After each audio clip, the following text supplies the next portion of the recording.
As I said, my name is Michael Ackerman. I'm the Executive Director of Animas High School. I was the founding head of school of Animas. My role has transitioned a bit, and my job right now is to develop capacity for the school, to lead outreach efforts for the school, to handle all admissions efforts with the school. So most of the students we've interfaced, and we've done shadow days, or you've come to an evening event at the school where you've seen myself and other students giving presentations about Animas High School.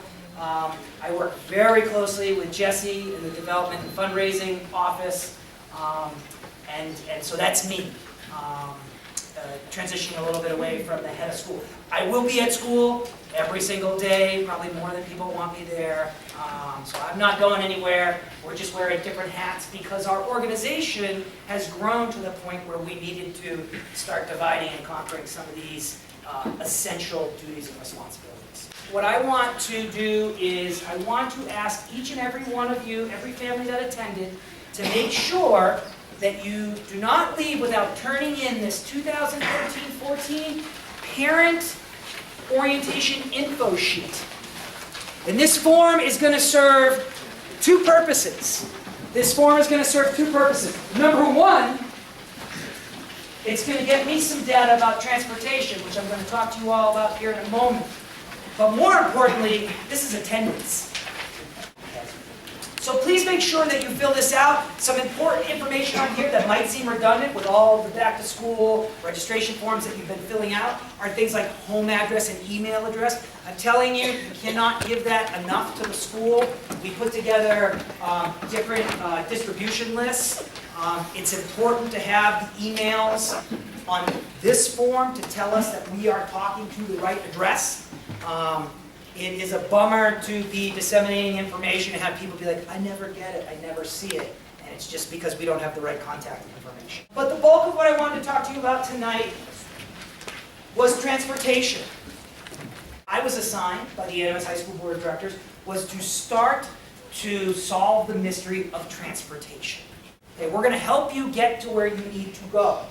But realize we are the first installment of a major development, so things will change as we're there. A road that exists right now for us to get into the school, that's our driveway, will become a larger street a couple months from now. Access that we have right now will be widened and beautified as we get deeper into the fall.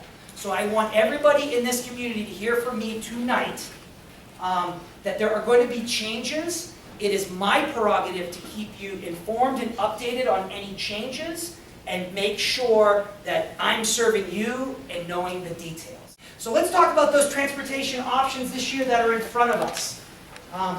First, you'll see on this form, for those that are following along, I've listed a number of things, data points for you to submit to me. There's also a catch-all called Other for folks that might have significant or unique needs, let's say. Those are the people that are like, I'd love to take the bus in the fall, but I don't need to take it in the spring because I'll have my license. Or I'm an athlete in the spring, so I'm going to take the bus to DHS, but in the fall I'm going to hang out and do extra help at Animas and I don't need to take the bus. Okay? So that's going to be a chance on this form that if in the choices I gave you, if they do not encapsulate your transportation strategy, please feel free to write to me what that is. We'll spend the rest of the week getting these all into a big spreadsheet, and I'll start to get my arms around what we're going to do with all this information. So the first option right here is walking or biking to school. I know there are many parents that have spoken to me and they're like, 160 is a dangerous road, cars drive really fast, and I'm not comfortable with my son or daughter biking or walking to school. It's absolutely fine. That is absolutely fine. Subsequently, I've also had conversations with folks that are like, hey, we got the cruiser bikes, and we hopped on the sidewalk, and we biked all the way out there, and that's going to work for John. And if your family's okay with that, that's fine. We have a lot of folks, a lot of families that transport their students, especially in the underclassmen years, before they get their license and drive. So there's an option here, transported to school by parent or carpool. And realize, if you circle carpool and you go down to the section called Other, let me know if you'd like to be involved in the carpool logistics. I'm happy to put all the carpoolers together on a listserv and figure out, or let you figure out by connecting you all, who has carpool dates. The school's done it before, it's worked out great before. typically work the first couple weeks out to figure out student schedules. Maybe it works in the morning, but not in the afternoon because of activities. But we'll make a list of all carpoolers and your needs, and I'll make sure you're connected with other carpooling families. Taking public transportation to AHS. This is one of my faves. We are incredibly blessed in Durango to have a wonderful transit system, and we've got a trolley stop right out in front of that giant gas station where our campus is going to be, where our buses are going to let off. So a student could purchase a bus pass from the city, and not only could they take numerous buses that run out to AHS in the morning and the afternoon, you'd also have kind of the freedom of the town students to get all wherever you need to go when you take the trolley. Okay, here's the big one. This is the big one. This is the big experimentation. 9R, Animas High School. Okay?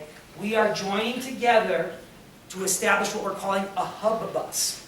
And a hub bus is going to work where the bus goes from 2 different hubs. Okay? We're not dropping off, we're not picking up.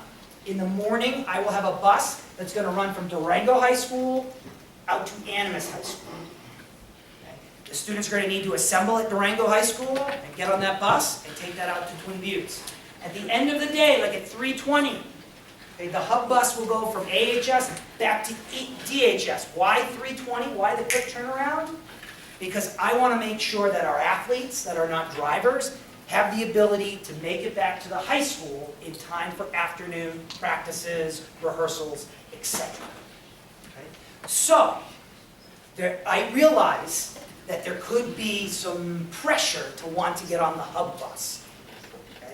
And so what I really want to know, if you circle that option, is I'm signing up for the hub bus because Junior is an athlete, and this is really going to help my family. Or I'm signing up for the hub bus because I live next to Durango High School and it's going to really work for me. Okay? Just let me know.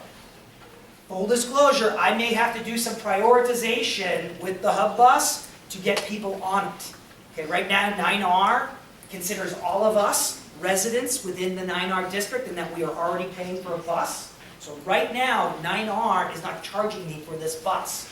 If I start to have to add sections of hub buses and all of that, it's a much different equation. So we're going to start small with it, I'm going to collect my data, and we're going to make data-driven decisions related to prioritization.